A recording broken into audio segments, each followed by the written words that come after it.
Shojnë në rrugët e Tiranës, është e drejta jona legjitime dhe kushtetuese. Morët vesh, këtu nuk mundet, ju jeni në shërbim të ligjit, nuk mund të mbroni narkoshtetin. Jeni në shërbim të ligjit dhe të kushtetutës. Këtu këtë që po bëni mbrojtje, hajdutris, po i bëni e Gysa Gasit, jeni në shërbim të Gysa Gasit, të Mirlindës, jeni në shërbim të hajdutve. Kanë ndjedhur, kanë futur duart edhe në xhepat e familjeve tuaja, zotrinj, policë, punonjës policie, jeni të gjithë të vjedhur, sepse ju përdorin mish për top, banditët, ndërkohë ata firmosin miliarda euro. Ju me zju shqeni familjet tuaja dhe ju nxjerrin për të përplas me popullin. Jo, nuk mund përplaseni me qytetarët.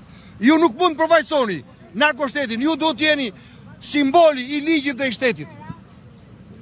Hape rrugën, hape rrugën tani. Kështu që hape rrugën tash. Si fashu, çka ke që shef? Hape rrugën. Hape rrugën se do kalojmë.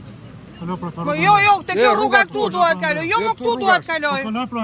Jo, pra jo, këtej duhet. Hape rrugën, çka ke? Jemi fajsor, çka ka këtu? Hape rrugën. Të riqi këto. Hape rrugën, vazhdo të shkojmë kuvend. Hapeni rrugën. Kaloj pra atë ke rrugën këtu. Hape rrugën pra, se çapo ju mendoni se bloku këto, për çfarë ke bloku? Ja pra rrugën tek atje. Ishte i lirshme fare. Për çfarë i sollet gjithë këto? Për çfarë i sollet gjithë këto? Nuk mbrohet banda duke e kthyer policinë në bandë. Harrojeni atë punë. Ju harrojeni, duhet dini gjë. Edi Rama, Ilir Proda po numrojnë fundin e tyre. Kështu që mos u bëni palë me ata që ju kanë vjedhur dhe ju kanë keq përdorur. Ju gjithë e dini më mirë se sa ne, se Ilir Proda nuk ju përfaqëson ju, përfaqëson kartelet e drogës dhe Gysa Gasin.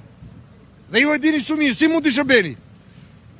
Ju me zju shqeni familjet tuaja dhe ju trajtojnë si ishit qenje inferiore, jo si tini qenje njerëzore. Dhe i shërbeni ju, Ilir Prodës. Largoni dhe bashkoni me qytetarët. Jo me narko drejtorin tuaj. Mos keni frikë nga qytetarët. Në vetvete çdo njeri kur flisë me njëri tjetrin e thoni këtë që po e them unë publikisht. Prandaj reagoni. Nuk mund të jeni ju mbroja e karteleve të drogës dhe e korrupsionit.